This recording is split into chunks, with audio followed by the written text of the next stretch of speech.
Hello, ladies and gentlemen. Today is April 13th, 2010, and it is Day 9 Daily, number 100. Look as my camera auto-adjusts the light. I repositioned it back to that old angle. Did number 99 with this webcam actually on top of my computer, but I kept actually naturally looking down here. And I'm sure all of you are familiar with the Diablo 3 poster, and now because I actually have an HD camera, you can even see the StarCraft 2 poster there, so that's pretty awesome. So today is an unbelievably special Day 9 Daily because first of all, I just hit 3 digits for the first time ever. And 3 digits is cool. Also, today we're not going to be doing any analysis of any games. No games at all. It's just going to be my life playing StarCraft because I think people just don't quite appreciate how into games that they are. I have grown up playing StarCraft. The things that I have learned by playing StarCraft have helped shape me so much. And I just want to do a big dedication to the community to just say, man, just be proud you are a StarCraft gamer. There is nothing more cool than being proud of the things that you love. And it was almost really emotional today as I'm like trying to sort through all the memories I have from StarCraft and to try to just boil them down into something that's, reasonably entertaining. So, as you'll note, I even have taken notes to everything to make sure I don't skip anything. So let's just talk about StarCraft. So let us begin at the very beginning. When I first bought StarCraft, I can still remember it. I grew up in a little town in Leawood, Kansas, which is in the middle of nowhere. It's in Kansas, right? Well, I mean, it's part of Kansas City, but still. I'm from Leawood, Kansas, where the land is flat and evolution is still a theory. It's the line I always use. We lived in this awesome little house that was right next to this mall that Nick and I could walk across the street to every day. And of course, there was like a computer software store there where we would buy all our various electronics. And we were super pumped for StarCraft because we played Warcraft 2, baby. Yes, indeed, we were Warcraft 2 players. And like any kid, you just go up to your mom and you're just like, Mom, and you tell your mom about the genius shit you have just devised in your head. Mom, did you know that in Warcraft 2, a catapult outranges a tower? Ooh, baby, now all of a sudden I can never lose to towers. Just simplistic junk like that. We were your standard little newbies, my brother and I. So my brother Nick, who's probably more commonly known as Tasteless in the StarCraft community, but he shall be Nick for this story. So my brother Nick and I, we walked to the mall and we paid like $52.36 or something for our first game of StarCraft ever. And it was so funny because the guy at the counter was a huge nerd too, so he was just as excited about StarCraft. So he even knew the price off the top of his head. I mean, that's very standard nerd sort of stuff, So Nick and I bought it for the first time ever, and we only owned one computer in the family because, now we're ritzy ballers, and we each have our own computer. But back then, we had to, split time, so we would just, crowd against each other, trying to, get as much play time, or at the very least, as much backseat playing time. No, build Zerglings! They're awesome! Trust me! We didn't know what we were talking about. So, I played StarCraft a lot. This is when I was in... God, it must have been 5th or 6th grade when I first bought StarCraft. I know for a fact I was in 6th grade. And after a while, as I'm playing more and more, it rapidly became something that I did, right? I was known for being that guy. Because I would bring the Prima StarCraft strategy to school and, read it. Or just, I know what unit counters what according to Prima, oh, look, here's the easiest way to beat the second Terran single-player mission, right? I was hot shit in 6th grade, man. I got it. And I started playing with my great friends Sean and Charlie. And we would go to each other's house, and we would play. And that was my first ever, networked experience. I had never played against another human being. I mean, I played custom games, which generally, for me, would take, 2-3 days to beat a custom game because, I would make sure that all the units had names. If they were dishonorable in some way, they would have to be executed. I would talk to them, just oh, yeah, I gotta make sure, that Martin the Marine, we gotta give him something special because he has 4 kills, because I just would only attack with 3 or 4 units at a time. But anyways, first ever game that I actually played against real people. And we were god-awful and stuff, and the network eventually crashed. So we went back to playing single-player games on, of course, Big Game Hunters, because that was our favorite map in 7th grade. And oh god, was Brood War even out yet? I guess it was just regular Hunters that we played on. And to make it fair, against the computer, we would only use one cheat code. That was the rule that we created, right? Just one. You can do anything else you want, but you're allowed one cheat code, and it can't be the invulnerability cheat. You can turn on the entire map, turn on the vision, you can get money. For some reason, I opted for mass level 1 upgrades. That's a cheat that you can type in. I was like, yeah, man, I want these workers to start at 111, man. It's going to be the best. So, things sort of progressed from there, and soon enough, my brother and I just started figuring out how to network our two computers together, because we had one really awful old computer, and we also had this network laptop, and we would just play against each other for hours. But I think perhaps the most significant thing to note about our playtime was that we had a curfew. We were not allowed to play the computer until 3 p.m. Because one day, Nick and I were playing Syndicate Wars. Do you guys remember this game? Oh my god, that's old school. Open up the web browser and look up Syndicate Wars, because I swear to god, I thought that game had the best graphics of anything that had ever existed, right? And you're going to look it up, and it's 320 by 240. It's all pixelated. You rotate the screen, and it almost shuts down your computer because it's too hard for it. But one day, Nick and I were fighting with each other, I really want to, get on. And my mom was like, well, look, you guys are fighting over the computer. You shouldn't even be on the computer anyways. No video games till 3. And we were just like, oh, why do we fight about it? If only we hadn't done that. But mom also made us get up, at 8 or 9 in the morning in the summers to do chores, mow the lawn. Because in Kansas, you actually have lawns. In LA, it's pretty much concrete and desert and really high gas prices. So not really much mowing is going on there. And so we didn't have time to actually play. We would be up, and we wouldn't have anything to do. And it's kind of weird, because my mom was a single working mother, running her own business. So it's not like she was going to be home to see if we were going to be there, playing before 3. But Nick and I still, honorable gentlemen that we were, we did not play any StarCraft before 3 p.m. And what we would do is we would walk to the mall every day. That same mall where we would where we got StarCraft, where we'd look at the games. We didn't really have very much money, so we'd just look at the games and read all the backs of the covers. We occasionally would have enough money for orange chicken, and we would sit with our orange chicken from the food court behind the escalator, and we would just talk about StarCraft and talk about video games. And I really think that was the beginnings of my brother and I just loving discussing games. Because I definitely think that probably a majority of people who are listening to this, don't have siblings, based upon just random polls I've seen on Team Liquid and stuff. And I just think it was so helpful to me to just have a brother there who just wanted to talk about StarCraft all day and want to talk about strategies and everything, and just our crazy ideas that we had and everything.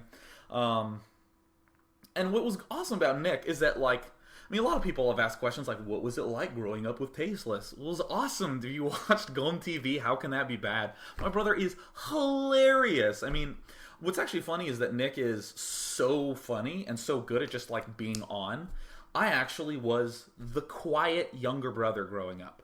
And it was cool. I would just sit there, and Nick would just go and go and go and keep being funny and funnier and funnier, and it was great fun, for my brother and my mom and I, because that was the 3 of us that grew up together. So yeah, God, and we played 1v1 in everything. You name a game, Nick and I challenged each other to it, man. Online tournament bracket system, and the top 3 of the entire qualifier would be flown out to Los Angeles to compete in the finals. And once again, remember that I live in Kansas. And other than that, anyone who wanted to participate in the qualifying finals could. All you had to do was show up. But you could get these tickets out. So Nick and I trained for this. And I remember I played 3 games. I had to go to my friend's house because Nick and I didn't have 2 working computers. We had 1.5 working computers. It was pretty much that laptop that I mentioned earlier. And other times,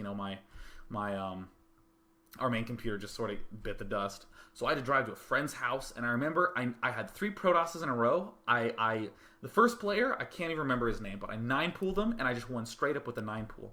The second player I played was actually Blue Wolf, who is one of those names that's stuck around in the StarCraft or in the competitive RTS scene for ages.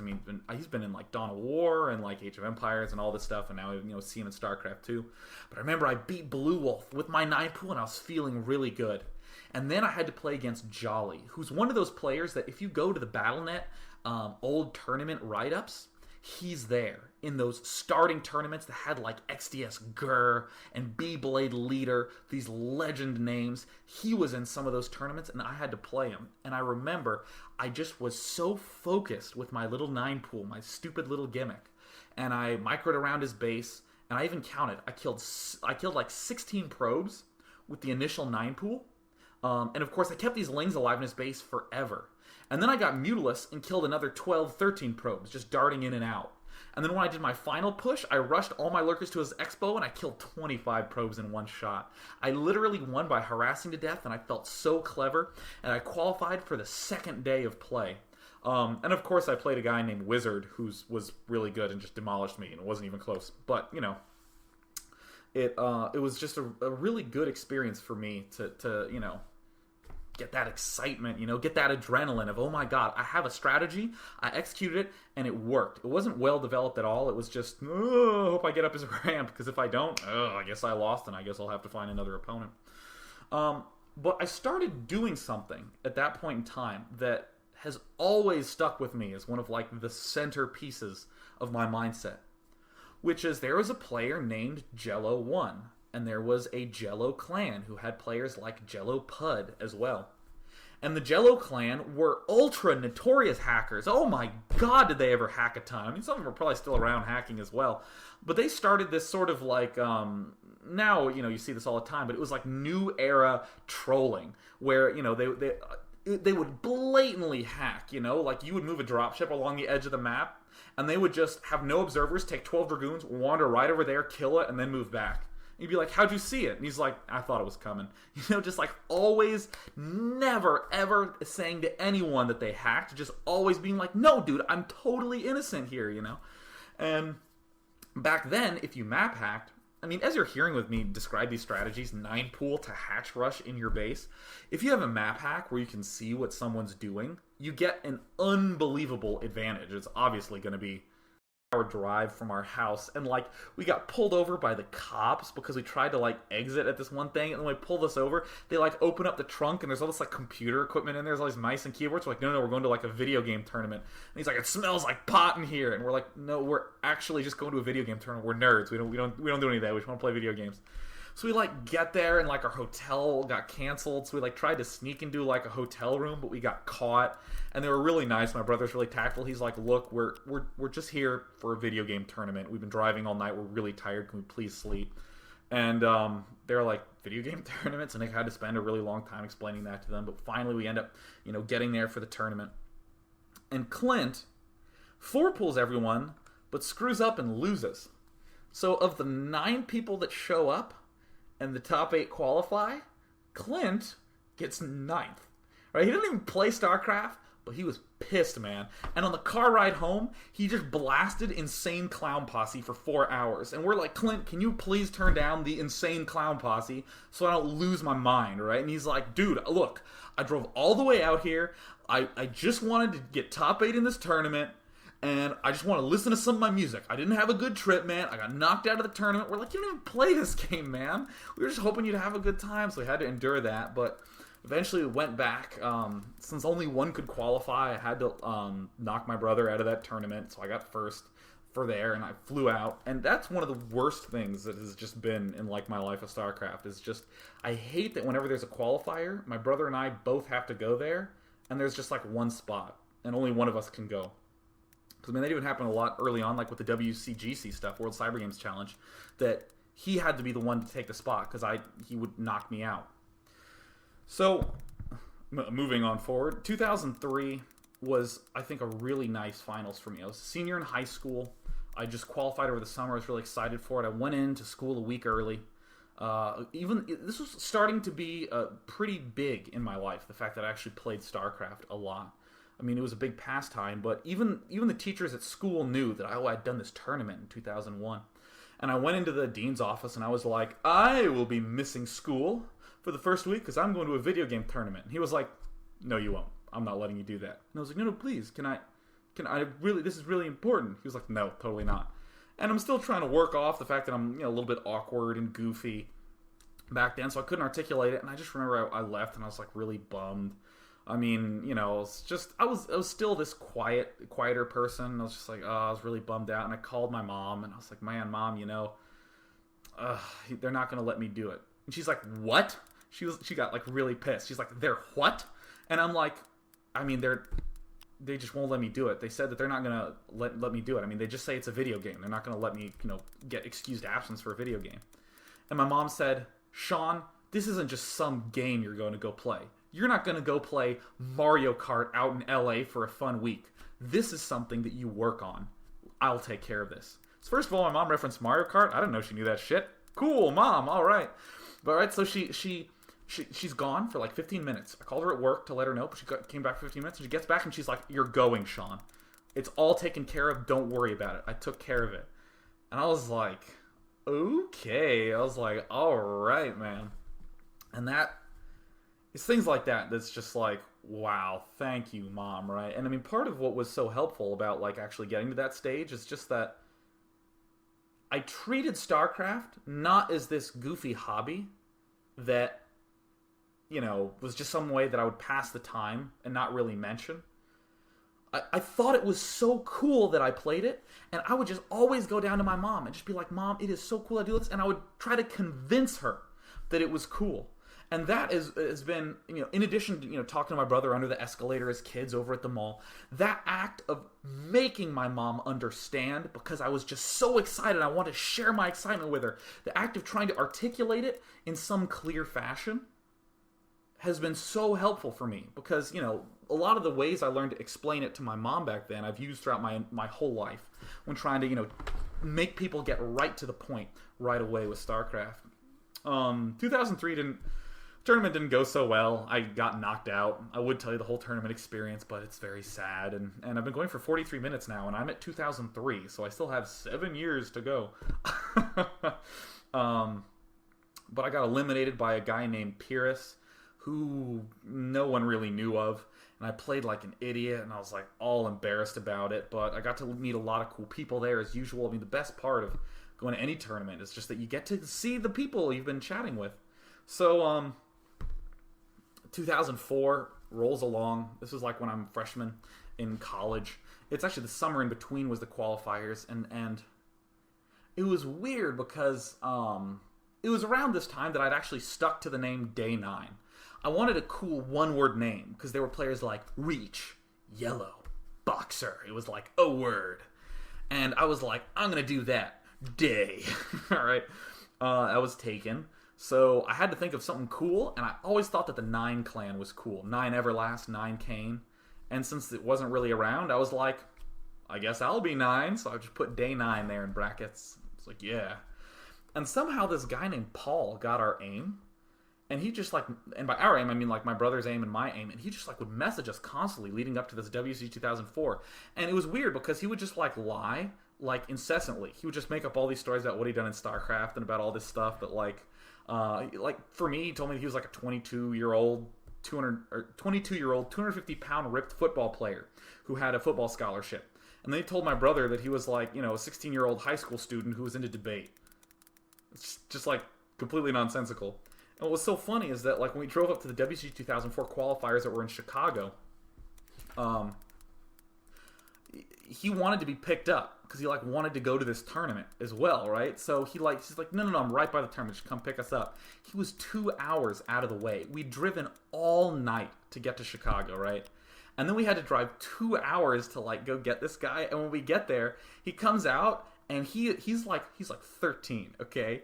And Nick and I look at each other and we're like, that's Paul? And I was like, I thought he was 22. And Nick's like, what? I thought he was 17.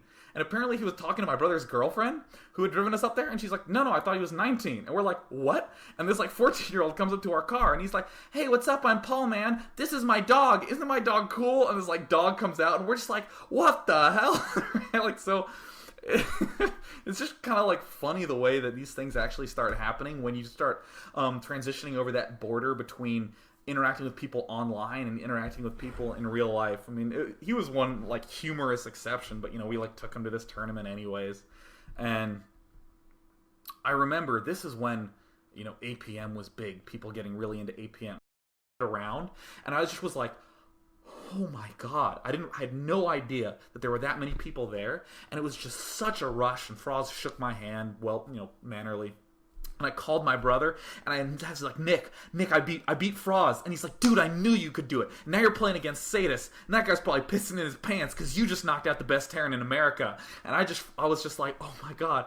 And I beat Sadis 2-0, and I was in the top 3, which meant I was qualifying ever for my first ever grand finals. And I remember I actually played Artosis in the winner's bracket finals. So he was top 3 as well. And you will never have seen a happier man than Artosis. I seriously, like, I sat down, and he's like, hey man, he said, you want to play a best of 1? I don't even care if I get, first or second. I mean, we're all going, man. And I was like, let's just play a best of 3. I'm feeling good. He's like, cool, man. Oh God, this feels so good. And I remember in those games, I was sitting there playing, and I leaned over because he was playing across from me. Our monitors were facing each other. So if I leaned over, I could see him. And in the middle of a game, I just looked over, and he was just beaming. He was just beaming. It was so cool because it's like a moment, where it's like, I know exactly, because I knew Artosis had been practicing. It's like, I know exactly how hard this guy has been training for this tournament, and I know how hard I've been training for this tournament, man, and it like paid off.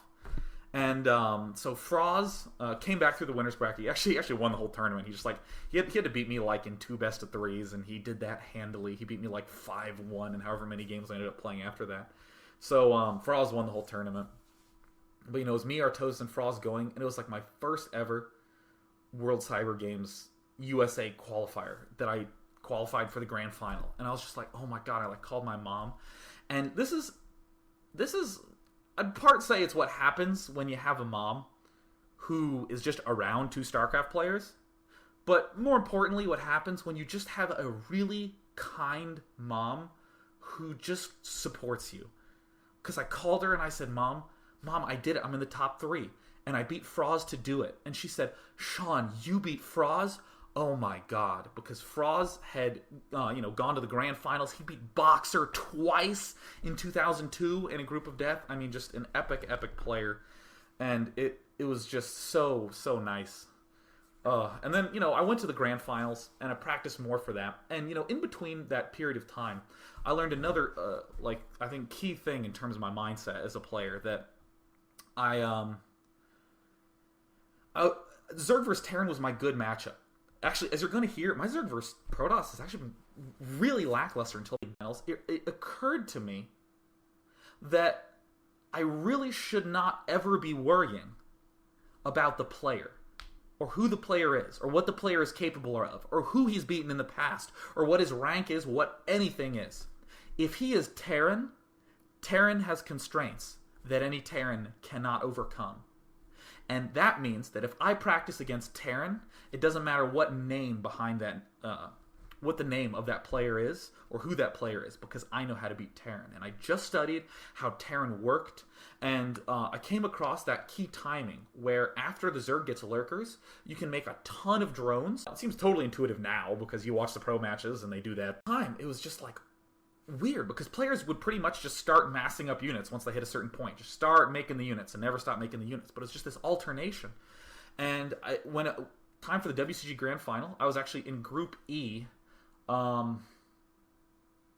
Actually, hold on, stay right here. So I'm going over to my closet right now because I think I actually still have these little things.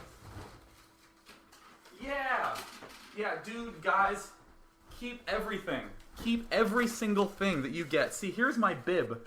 I was in the Group E at the WCG Grand Finals. In my group, it was the group of death again.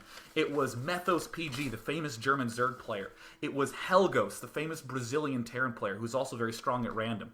And Liquid Drone, who played random, but in tournaments, he would just pick whatever race was the best at that map in the time. And I was against these players, and I was just like, oh, God, But my brother, the game was in San Francisco, so I could still get cell phone reception. My brother called me every day, and before every game I would call him, and I would say, Nick, I have to play Methos. And he would go, don't worry, man, you got this. And I think the general theme in all my tournaments is that I'm very shaken in, like, the first game of the tournament.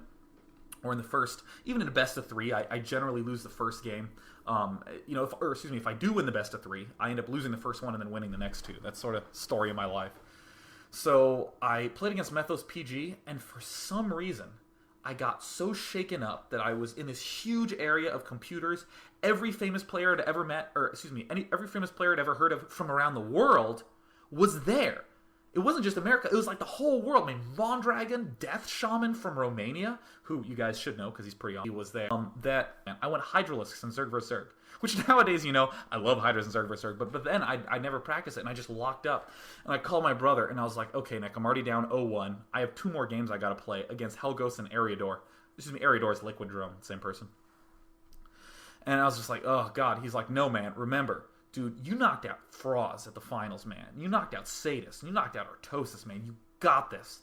Endlessly supportive of me. And because he was a StarCraft player, and because we talked so much, he could just calm me down and get me focused and get me in the zone. And I managed to win my next game against Hellghost. It was like a pretty dramatic game, but I managed to win. And I managed to win my next game against Liquid Drone on my best map, and I just stuck to my game plan and crisply executed it. And all of a sudden, I was first in the group. I was first. I was 2-1, Liquid Drone was 2-1, and Methos and Hellghost both went 1-2. So I was like, oh my god, I'm in the round of 16. And I had to play Dark Caleb, who's a very famous Czech player. I played a Zerg vs. Zerg, and I won that 2-0. And then all of a sudden, I had to play against Zelos. Now, that is awesome for 2 reasons. Because Zelos was the Korean who eventually went on to win that tournament. And I'm not going to lie. When you're in a StarCraft tournament, and you're just a random, basically a newbie from America, I mean, especially compared to, the caliber of player there, I was just not, top of the pack. If you get faced against Zelos, that's the person you want to lose to, man. Oh, that's so great for want to lose to someone, who's also a foreigner or anything like that. So I ended up getting eliminated, and I was a little bit bitter, but it just went so well because I got to go back to school, and this is when I'm a freshman in college, and I get to tell everyone, guys, I went to the StarCraft World Finals. And I lost to the Korean who won it all. I mean, easy out for me, right? Easiest thing in the world. If I lost to someone, with an embarrassing name.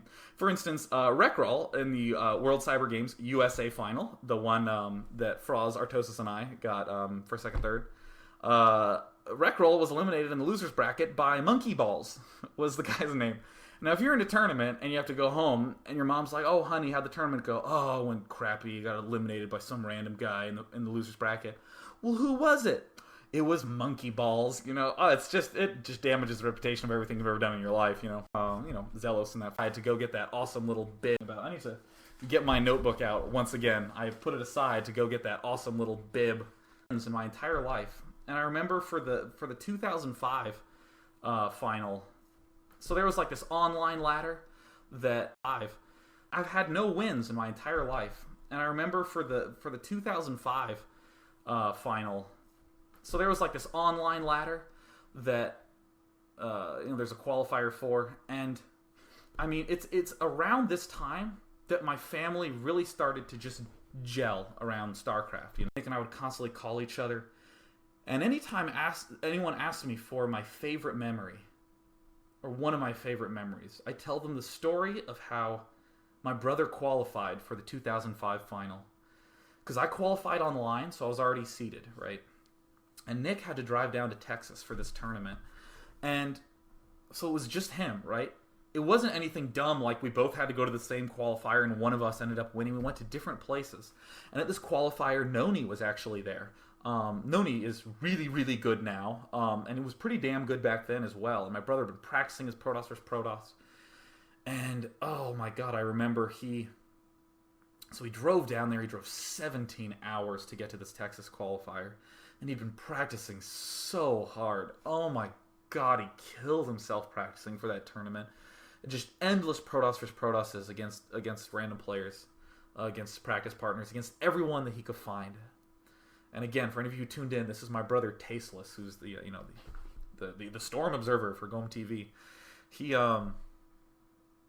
practiced so hard for that tournament, and he drove all the way down there. And Noni was knocked into the loser's bracket by a Zerg player early on, so Nick was like, oh my god, yes, I have a free ride to get to the finals. So that's what happens. They get all the way to the finals. We're calling each other. He's updating me. He's like, dude, I got this. Noni was knocked into the loser's bracket, but Noni came all the way up, losing first round, came all the way through the loser's bracket. And when they got to the finals, the way that it worked was that Nick had to win 1 best of 5, and Noni had to win 2 best of 5s. So Nick says, all right, man, all right, I'm feeling a little nervous. It's like, don't worry, man, it's cool, you got this. You can do this, man. You've been training, just stick to what you know. And he plays the series, and he calls me back 20 minutes later, and he says, Sean, I got there, and I'm going to lose. I tried so hard, and I'm just going to lose here. And I felt so bad. He still had a best of 5 left, and I talked to him for 45 minutes. He actually asked the tourney directors if he could have 5 minutes, but he just stayed on the phone with me for 45 minutes, and I calmed him down. I was just like, don't worry. I told him, he got rushed all 3 games, so it's obviously going to feel worse, but you just have to. God, I just get so emotional about this, right? I was like, you just stick to what you know, right? And it was loser picks the map, so he was allowed to pick the first map, so he chose Estrella, which was a really obnoxious island map. Because for some reason, WCG keeps throwing in island maps into the series. They just had the hook on it. I don't know, but it was in there. So Nick chooses Estrella, and he wins the first game. And I'm like, yes. And he had a brilliant build constructed on Estrella. I mean, to this day, when I go back and I look at that, brilliant. Weirdly timing when he gets his range upgrade for an island map is Protoss, but it finishes at just the right time to deal with this one Dark Templar drop, and this one time when his opponents will get observers in. He can snipe it with the range before it gets in. Building placement thought out. Genius. He executes it. He wins. And there's this guy who, another friend I met through StarCraft named Roger Dodger. I think his real name was Matt, but we called him Roger. So Roger Dodger was messaging me via BattleNet. There was no way to get a hold of him. So he said Nick lost the next game, and it was a really one-sided game. And he said, but Nick's choosing Estrella again. Nick chooses Estrella, he wins. They're 2-1. And then he loses the next game, so they're tied 2-2. So now it's Noni and my brother in the final for the qualifier for the 2005 USA Finals. And I'm just like, Roger, you gotta keep me updated on everything. Like, my heart's pounding. I'm so stressed out and everything. And he's typing to me, and he's like, okay, Noni tried to do this drop. It's not working. So Nick's building up his army. He's getting Dragoons and Reavers. He's getting his shuttle. Noni's expanded before him. Wow, Nick really is low on that shuttle. He's not moving his stuff out. Now he's ferrying his stuff to the low ground. Noni's expansion's been up for a really long time. And then dead silence. And then he comes back and says, holy cow, huge battle, 1 sec. And I don't hear from him for like 3 or 4 minutes. And I've just never been so wigging out in my entire life. So he gets back on, and he says, okay, I think Nick won that battle. I think he came out up on top. 5 seconds later, he says, Nick lost his shuttle with both his Reavers in it. And I was just like, oh my god. Oh my god. I was like, oh, please, please, Nick, find a win. And then Roger says, oh, wait a minute, you're going to love this. Nick's food is 92. Noni's food is 38. And I was like, and right as I got that, I got a call from Nick. He said, I won. I'm going to the finals, man. And I have never been so happy in my entire life. I couldn't stop jumping for like an hour and a half. I just had like so much adrenaline in my body. I called my mom. She drove home from work. We both went out to dinner. Nick was in Texas. We could, but she and I went out to dinner, and we were just like, oh my god, he trained so hard and he did it. And you're both going to be at the finals, because you know what? We're a family that plays StarCraft. We're just the ones who get it, So going to that 2005 finals, it was horrible to find out that my brother and I were paired against each other first round. And I remember going out there, and it was just so bittersweet, because I had to play my brother first round, and I won. And afterwards, he gave me a big hug and everything, and I was talking to him. I just felt really bad. And I remember he brought me into this backstage, and he just started crying, because he's just like, I'm sorry, man. I practiced really hard for this. And then he just said, but you know what, Sean? You're going to win this tournament. He's like, I'm so proud of you. man, there's 3,000 nerds watching me right now get all emotional, but, it's just so important to me that like how supportive he could be, that he could be so upset that he flew all the way out, worked so hard, and ended up getting eliminated first round to his brother, so he's going to deal with all those obvious, obnoxious comparisons. But that he still just says, I'm so proud of you. You're going to win. And then from that moment on, like, I was focused, man. I mean, I can't lose after that. I can't be like, whoops, sorry, lost to a 4-pool next round. Whoops, got bunker rushed, So I was just so focused that whole tournament. I ate so little. My focus was just peaked. And I ended up, it was the first time I ever actually won a tournament. And it was a little bittersweet because, again, had to knock Nick out first round. I had to play a whole bunch of my friends in the tournament. But it was just so nice to have him just be there between every round. I didn't have to call him. He was just like, he was like right there, I could just easily, like, he'd be like, awesome, man, you played well. And I'm just like, high five him. What was I talking about? Oh yeah, but that was so cool because Nick got eliminated first round. He had nothing to do, and the commentators were up on stage, and it was Radio ITG, and they were doing all the events, and their guy up on stage just didn't play StarCraft at all.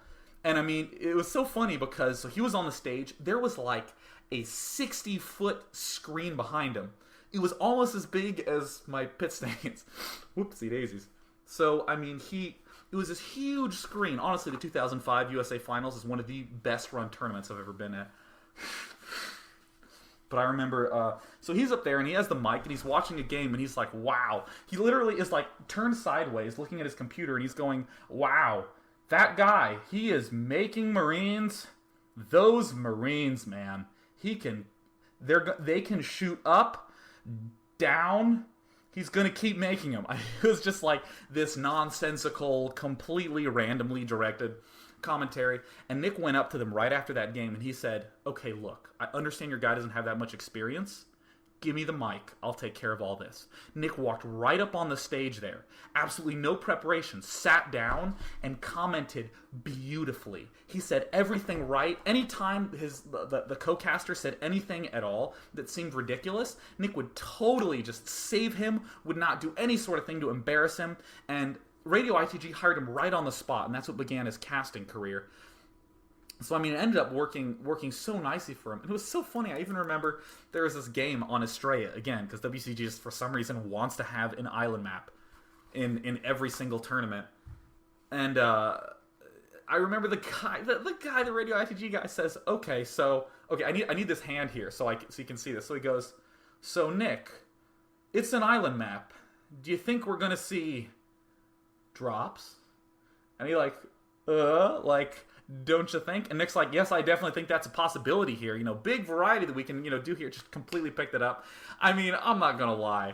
99 people out of 100 would have been like, well, gee, yeah, I think he might get drops if he's into ever attacking in this war game. Yeah, I think he'll maybe get drops if he's interested in winning ever.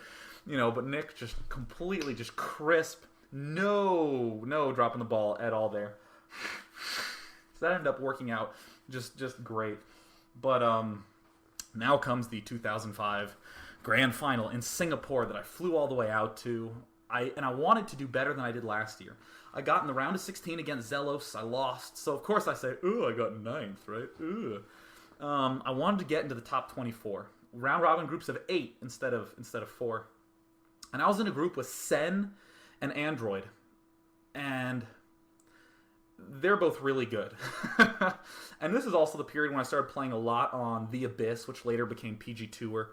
I was playing on PG Tour, and then later on I played on The Abyss, which eventually became Icy Cut. But my major practice partners during that period were Frozen Arbiter on the TeamLiquid.net forums, and tons of the Russian players. Advocat, Android, Deadman from Croatia. I mean, just a lot of really awesome guys. They were all in the Orky clan, pretty much, for any of you familiar with that. Now, Android is notorious for having funky manner in tournaments. I don't want to call it bad manner, but just a little off. Like, he would lift... He would be dead, and instead of saying GG, he'd, lift his buildings and float them around the map to try to just like delay the game, which is kind of funny, right? But technically bad manner, and people would sometimes be like, "Oh, that Android guy is bad manner." But we always played together, and there was a language barrier, obviously. But we played a lot of games leading up to that tournament, so I was feeling confident against him. It was on the map Paranoid Android, and then I had to practice against Sen, who terrifies me. God, Sen. Okay, Sen was scary in the TSL 2 that just happened not long ago, but also he was terrifying in 2005, right? He is just a scary beast at RTS games. So with Sen there, I was like, okay, I gotta practice a lot of Zerg vs. Zerg. I gotta practice it. And when I got to the tournament, he said, no, we're playing on Estrella. I'm gonna play Protoss. And I was just like, oh man. So I lose my first game. I'm 0-1, right? 6 more to go, right? So I have to pretty much go 6-1 or 5-2 in the group. So so I kept playing, and I was winning all my games until I got to Android, and I was in that game, and I was playing, and I was even playing better than I did in practice, but all of a sudden, he comes out with his first push. I have lurkers and zerglings there. They're ready. They're positioned behind the fat bridge on Paranoid Android. And all of a sudden, I felt my muscles just start doing things I didn't want them to do. And in my head, I said, oh my god, I am about to send in a full control group of my lurkers, and they're all going to die, and I have no idea why I'm going to do that.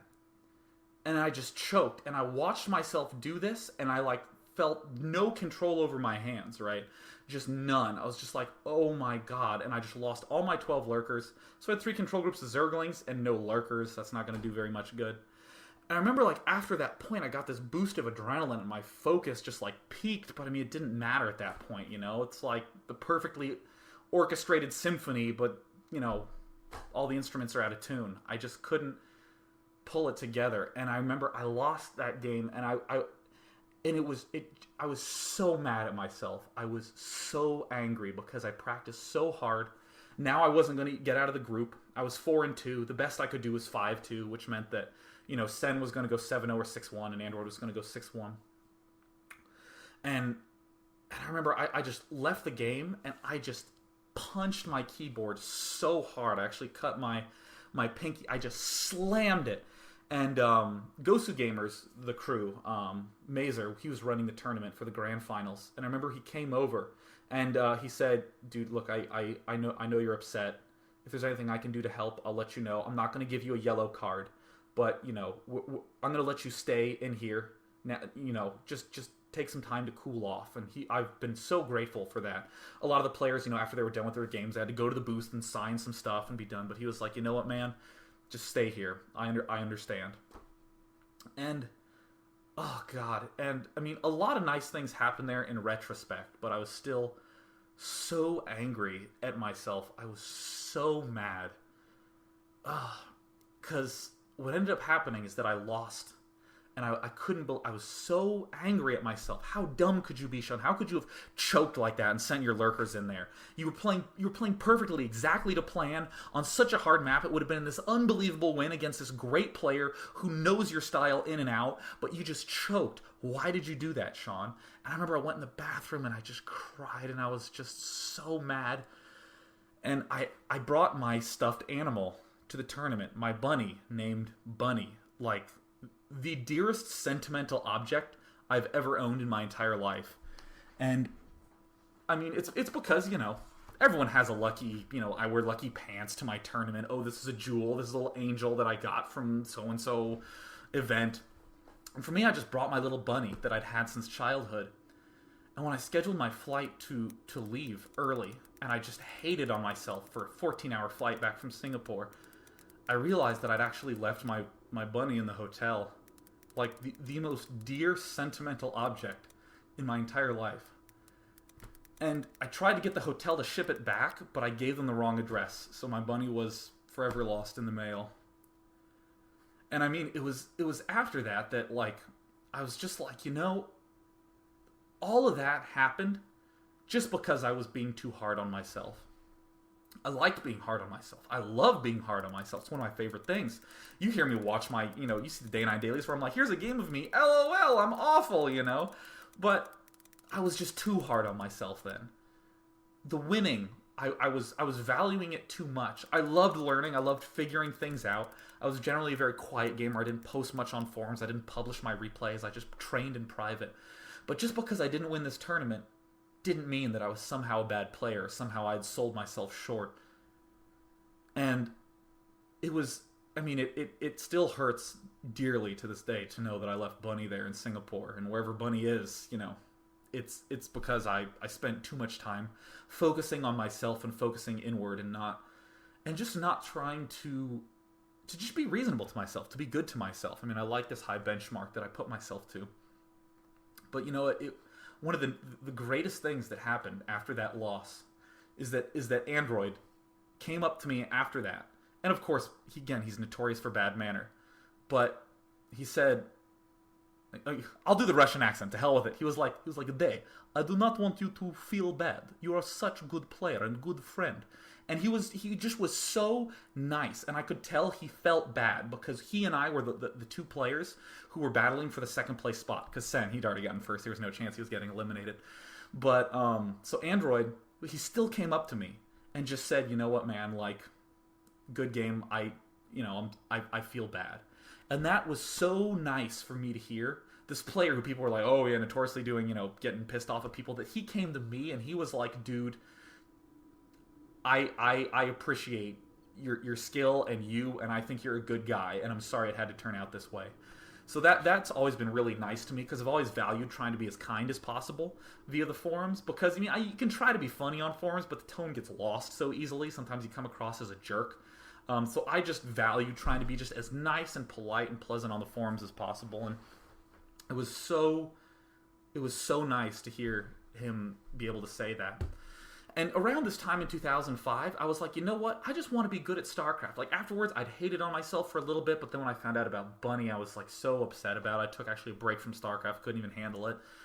And I ended up coming right back and started playing. And this is when I started going hardcore into like PG Tour. This is when I hit A+ over multiple seasons in PG Tour, just mass gaming, like 6-7 accounts a season. I would work an account up, and I would just reset it and just try to work it all the way back up again. Using that Froz style, like increasing the temperature, dropping the temperature, shoes on, shoes off, chair up, chair down. Every little thing I could, because I just wanted to get good. And I didn't tell anyone about it. I think my brother's the only person who actually ever knew about it, because, throughout this whole time I'm talking to him like crazy. He's the only person who ever really knew, because again, I just didn't want winning. I didn't want any of this stuff to get in the way. I just wanted to focus purely on the game. And I had such a useful discussion with my mom, one of the most eye-opening discussions I've ever had in my entire life, because I said, Mom, I have been working, or I just get so angry after some of my games, and I've actually broken my keyboard multiple times, I've broken mice, and I just get really upset, and I get shaken up, and my mom said, you know what, Sean? That is totally normal. Don't you worry about that, Sean. Don't worry about those feelings. And she said, Sean, the thing that's so important to note is that all that feeling of tension and anxiety and the adrenaline that goes into your system, and more importantly, the adrenaline that comes out of your system after you lose a really intense match, that stuff is just chemicals. And it's so easy to get sucked in by that and to believe it and to direct that anger at yourself. And she's like, which I can see is, as you said, what you've been doing. But she said, Sean, remember, I can give you a pill that will make you feel the exact same way. It's just chemicals. Just ignore it and wait for it to go out of your system. And then don't believe it, don't think anything, just be very calm and just deal with it. Or excuse me, just deal with the emotion, don't think about anything else. So from that point on, I would go on losing streaks. Of course I would get angry. If any of you get angry and think, oh, I shouldn't do that after some games, don't worry about that. But the important thing is, as my mom said, just don't be hard on yourself. Do not hate on yourself. If you get that feeling of anger and feeling flushed, just go sit down somewhere and just calmly wait for it to go away, and then you can go back and look at your game. Then you can start thinking. Then you can start analyzing. You can start working all that good stuff out. And that has been so valuable to me. That's just been the biggest help in terms of all my practice. So I don't flip out or anything, because I'm very low on my teacups. But yeah, so the 2006 U.S. Open happened. My brother and I both qualified for the finals for that one, and up to this point, I mean, I still hadn't had like a win. I mean, I won 2005 USA, but I mean, it's the qualifier for the tournament, and I got that bittersweet feeling because I played so bad against Android, all that other stuff. And I lost my train of thought. Allow me to sip tea and muse and regain it. And at the 2006 finals, that was one of the most stressful tournament experiences of my life. So they did like some little interview thing beforehand. They're like, "Dave, who do you not want to play at the finals?" I was like, "I do not want to play Echo of Thunder. Echo of Terran. That guy is really, really, really good." And obviously, he's in my round robin group first round. I'm up against Echo of Terran and Slog. It's just a group of 3. And so I lose my first game against Echo of Terran. But then I barely win the next 2 in order to come back.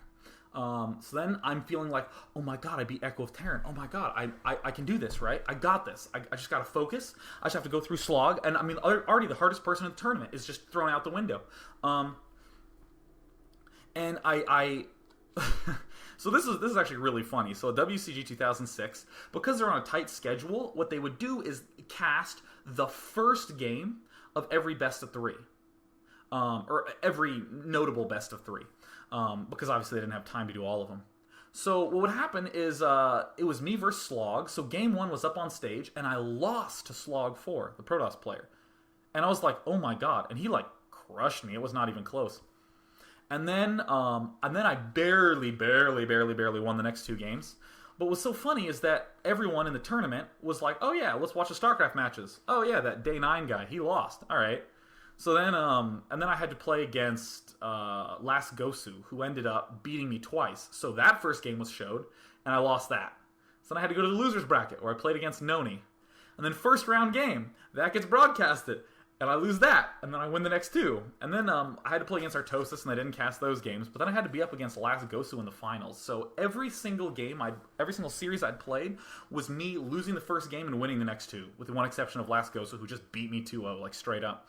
So in the final game, I was just so tired that in the last deciding match, and this is the one that got cast, I 5-pooled. I've never 5-pooled in a practice game in my life. I just 5-pooled. And I lost because he 9-raxed. And I remember I got that same bitter feeling that I got after Android, because I thought to myself, I designed my build to hold off 9-racks. And I abandoned all of that just for an easy win because I was too tired. And, again, I was really bummed out about that. But, my brother, he was there, and we went into a corner, and I got really upset. And he's just been this, like, fixture of support. That's why I think it's so important for people, if you have brothers and parents who don't get StarCraft, to just get them into it. To just figure out ways to say these stories, to share your just intense passion, all the amazing stuff that happens in StarCraft with them, so that way you can, so they can just be supportive. Because once they get it, they'll definitely just be there for you and be so nice. My mom felt horrible, I ended up, because it was just #1 spot goes to the grand final, so I didn't get to go, and I was just like, And eventually Last Gosu couldn't go, but I'd already scheduled stuff in with school, so I couldn't go to the 2006 finals. But, I still just kept playing. Even though that hurt, I just focused and kept playing. And then 2007 came along. This is me now. I'm still more WCGs. There was a WCG US Open where, for the US Open, if you got in the top 2 spots, you qualified for the WCG Pan American Championship, which is just North and South American countries. So I was invited to the Open because I was top 4 from the previous year. So it was me, Artosis, Noni, and Last Gosu. And I trained harder for that than I ever have for anything in my entire life. So there was a break at the end of school between when school finished and my summer research began at Harvey Mudd. So in that period of about a month, a little over a month, I would wake up at 10 a.m., I would play from 10 to noon, and I would take a break for lunch. I would play from 1 to 6 p.m., take a break for dinner.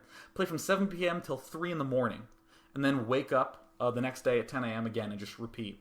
And I played countless games. Like the three people who I want to personally thank right now are Frozen Arbiter for helping me with my Zerg Protoss, Dead Man from Croatia for helping me with my Zerg Terran, and Avi Love from Denmark, I believe, who also helped me with my Zerg Terran. And I just trained so much. Holy cow, I played a lot of games then, as you might imagine. And Noni got first at the Open, and I got second. So oh my god, we're both going to the U.S. Open. And there's this weird thing. This is perhaps the best feeling that I've ever gotten in StarCraft, like far and away the best. You'll end up in situations where you want to do some sort of skill measuring contest, where it's just like, oh, he's a C+ player. Oh, well, that guy got B- last season. But most people know that those are just loose benchmarks. The B- player could very well take out the C+ player. The C+ player could very well take out the B- player, and vice versa. So there's no reason to claim that one's necessarily better than one or the other. So, they're just these broad categories. So you always have... It's always hard to tell if you have improved. It's easy to say, well, my rank is higher than yesterday, but did you get better? And I recall in all my hours of just laddering like crazy on PG2 or an Icy Cup, this thing would happen where you'd get up to someone who would be, you'd get to like the A- or A range, and you'd play against some player who just was really good. Just out of 10 games we'd play in a row, I'd win 3 or maybe 4, and none of them felt good. So what I would do is I'd create a new account. I would rework what I wanted to practice, and I would start from the ground up, being like, okay, so let's see how it feels against these lower level players, and let me adjust all the way up, because I don't want to do something nuts, like completely change my play style, and then, oh hey, now I'm going to practice it against A and A+ level players. I'll just get demolished. It's not like, I'm not going to lie. It's not really being super smart or anything that gets you like high. It's just, for me, I just played a lot and analyzed my games a lot. So I created a new account because I as a person needed that many games to just figure things out and to problem solve and to sort out what would work and what wouldn't. And I remember I found that same guy again, and he wanted to play another 10 games.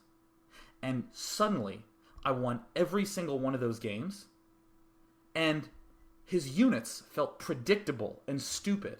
His play felt so flawed, and at no point during the game did I ever actually feel nervous or feel like I was at a loss or feel like I had to play intensely. That all those hours of playing, I was like, oh my god, I actually improved. And that, in my eyes, is why StarCraft is incredible as a game. Just as a game, think about that it is a game that requires as much mental strength as like a chess grandmaster, trying to figure out all the different strategies and the right way to respond and all these little adjustments you make in-game to all the various possibilities. And on top of that, you need to have the dexterity of a musician, to have your fingers obey your brain. You want them to do what you tell them, right? Which is a surprisingly hard thing to do. Your brain can want it all you want, but if you haven't trained your hands to do it, it's not gonna come together. So you need this like brain and dexterity and merge them together. And that means that if you lose, because it's a game, it's not because, the Russian judge was just feeling, angry today. It's not because, there's this subjective rating system. It's not, agree to disagree. You lost straight up, purely, truly, and only because you did something wrong and he had superior mental strength and defeated you that way. But that also means that when you win, it's not because you got, some sort of cheap opportunity. It's not because your mommy and daddy had a lot of money and paid for you to do it. It's not because you had the right connections or because you were cheap or cheating or anything. It is your fault that you got that good at something that hard. And that, I think, has been just the most instrumental thing that has made me appreciate all StarCraft players as just incredible, incredible people. And just that feeling of, oh my god, I actually got better at something. That is so so important and so rewarding, because that's really hard to do nowadays, because in school the kids are just like, all A's for everyone, but now in this harsh environment of StarCraft, you get the chance to prove yourself to yourself.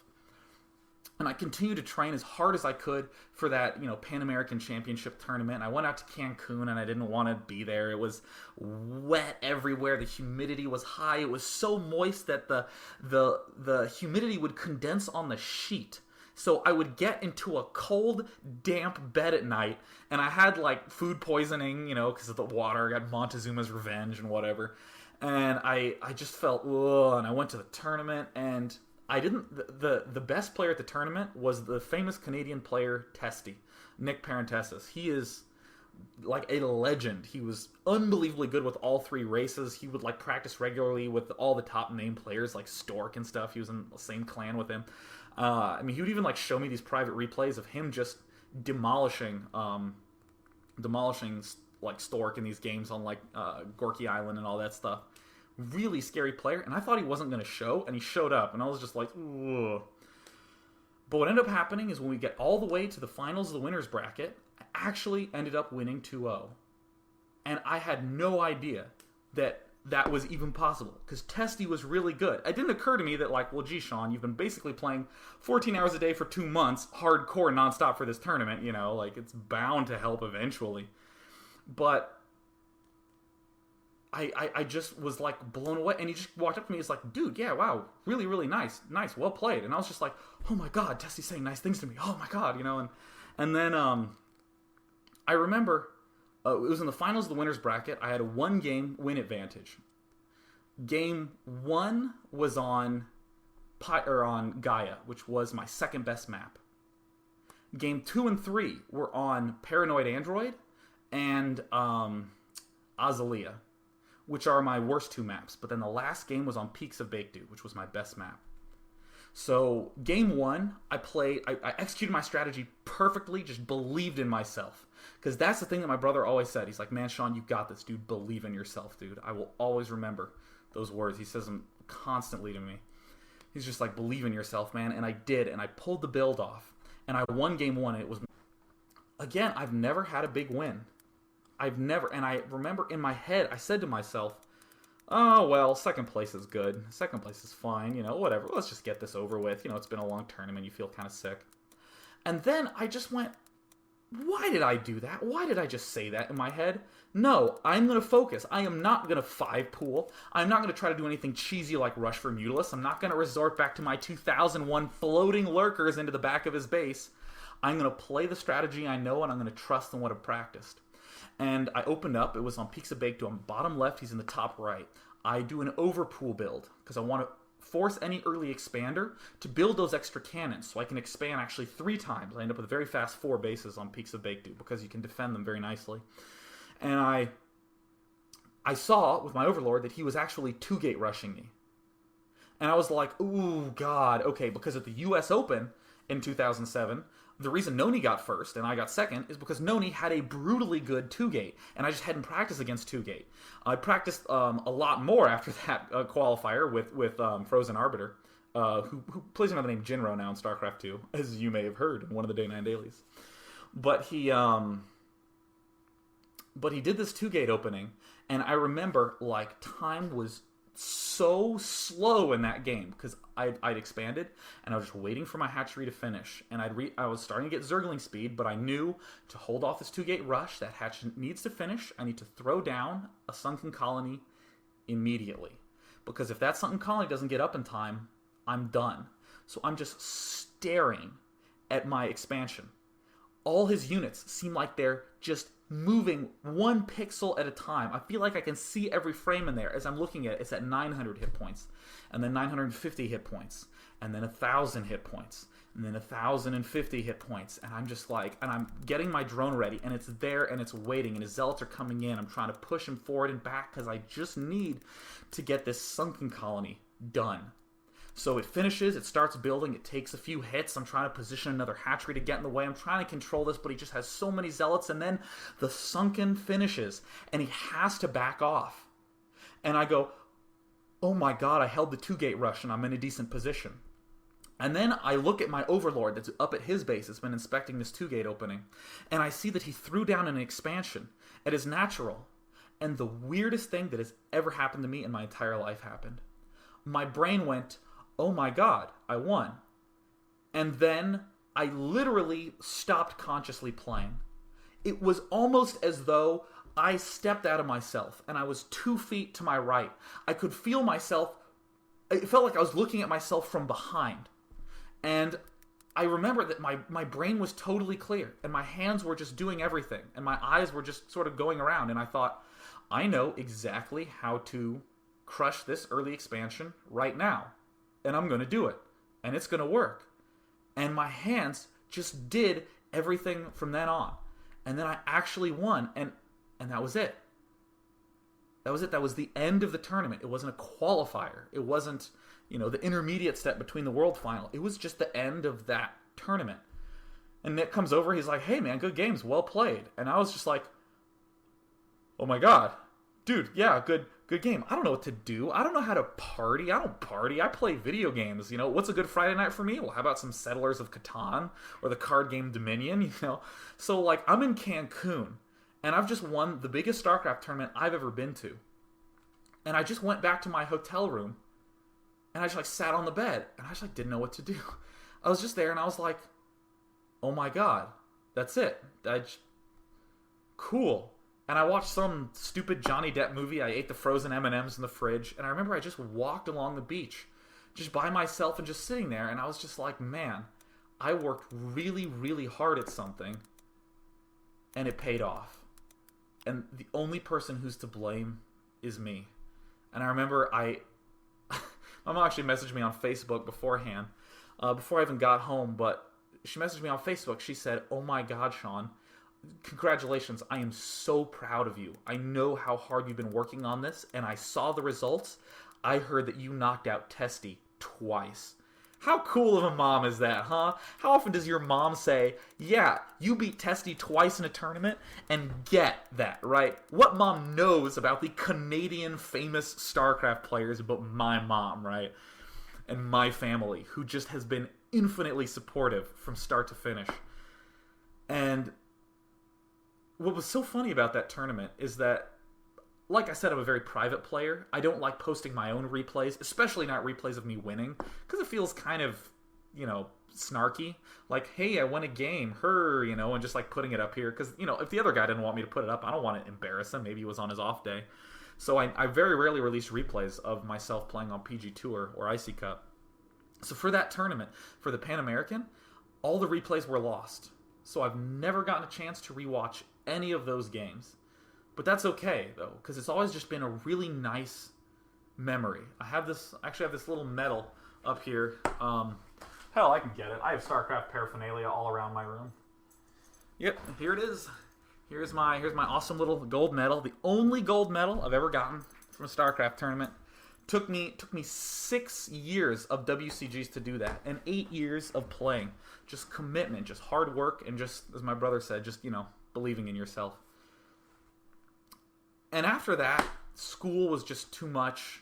I mean, 2008, I played in one qualifier and didn't qualify and couldn't go to the finals. 2009, I qualified for the finals but couldn't go again because of school. But you know what? In that period, I've always needed that StarCraft fix. I still watch all the pro matches. Actually, up until recently, actually this hasn't been true for the last 3 or 4 weeks, but up until 3 or 4 weeks ago, I watched every single professional StarCraft match since 2003. Every single one. And I just love the scene. I love Team Liquid, being able to log on there and just chat with a whole bunch of people and post a replay, because you know what? If you have a game with amazing Mutalisk micro, it's so hard sometimes to be able to turn to your roommate and say, dude, there's this hard thing that I pulled off, and I'm really happy. But if you can log on to MSN and find a buddy and say, man, check out this replay, and you can go, oh man, nice work. That sort of support and encouragement is just what makes the StarCraft community so, so amazing, and why I've just been delighted to be part of it for so long. And I even remember, since I focused so much on my life as a player, in college I used to watch the matches, and I would always invite as many people as I could in, and I would try to explain to them everything that was going on in these matches, because I I thought they were so cool, and I thought that these professional gamers were so talented, and I was determined to make all of them get it. And it got to the point where people actually did get it. And at Harvey Mudd, which is a school of about, I think it's about 900 now, it's about 850 when I was there as an undergraduate, I started hosting like broadcasts of the MSL and OSL finals, where I would go down to the academic end to the auditorium. I would rent it out starting at like midnight till like 3 in the morning, and I would send out an email to the entire school trying to get everyone, as many people as I could in there. And I drew like, of a school of 800, 350 people from the school showed up, and it was awesome. And I got the mic, and I got to help everyone understand why this game was so cool. I mean, playing is great, you know. I love playing, I love going to tournaments, I love training for tournaments, but there is nothing more satisfying than looking at a crowd of people and helping them get what I love. And for anyone watching, if you have any friends or any family, that's absolutely something that you should do. I mean, that's why in this last year, you know, I haven't gotten the chance to play as much, but I still need that fix, and I just want to do as much commentary on the games and just share everything of 12 years of playing StarCraft, about all my thoughts and everything, and you know, just to interact with this unbelievably kick-ass community. I mean, some of the things that people were asking is, you know, how do you deal with juggling school and work and all this stuff with StarCraft? I mean, the answer is that I love StarCraft so much, and I love that I love StarCraft so much. So I'll go to school, I'll hang out with friends, but I have no shame if there's a Friday night and I just want to hang in and play StarCraft. I went to LAN parties nonstop in high school. And now in college, you know, I don't have that much work I have to do after tonight. And you know what? I'm going to play StarCraft too. I don't need to go out. I don't need to follow any sort of weird social norm like, oh, you're at college, you don't go to parties, you know, like, well, not this weekend. I want to play StarCraft, and I think that's awesome.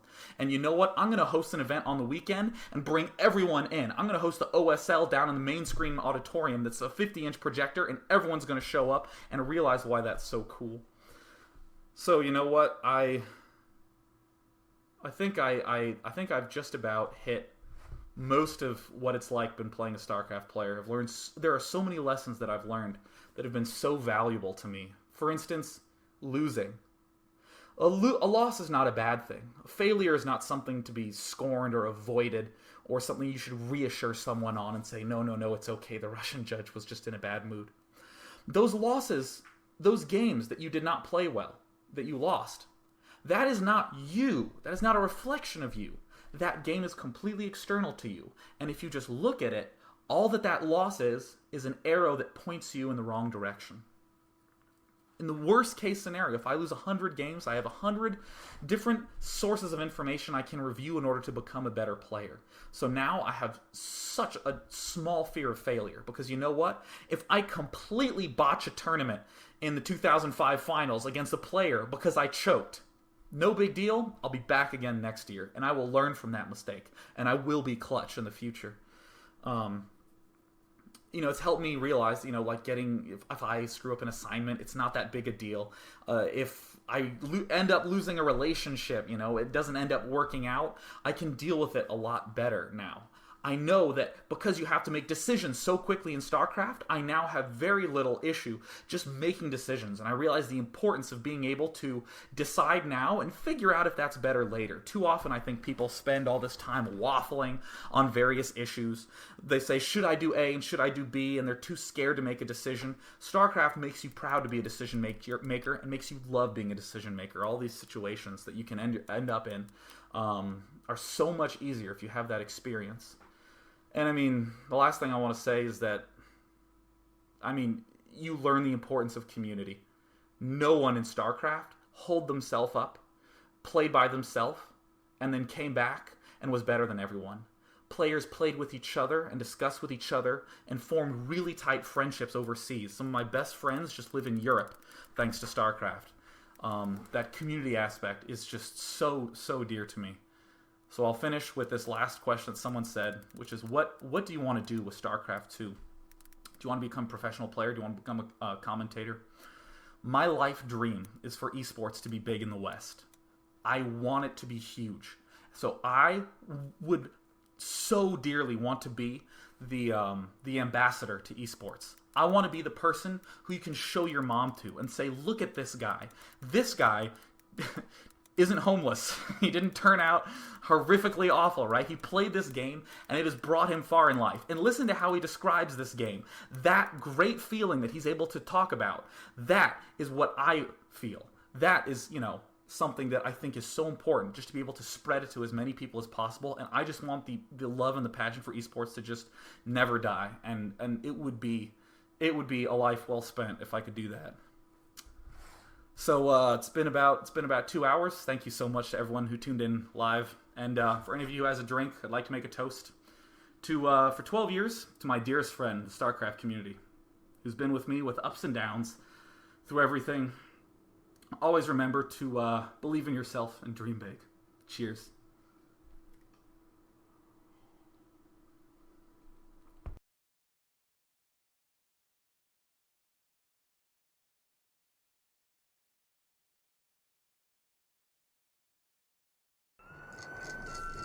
Psychedelics seem to have taken us out of a state of almost sleep and brought us into full awakening. I like to call them ambassadors from Gaia. They also may be playing some role in the evolution of the more natural world. The Earth has designed these plants that are curing humanity. It gave me a lot of relief with my PTSD. I'm lucky to be sitting here with my life. Something that awakens the God within. That's how the native cultures saw them, and I think it's accurate. The position that modern societies have taken on psychedelics, we've demonized these substances, we've made them illegal, we've subjected people to harsh prison sentences if they're found in possession of psychedelics. This is a terrible error. Psychedelics are the antidote to propaganda. They help you develop a mindset that sees through all that. Listen to what the medicine's telling you, because it can change the world if you're open to it.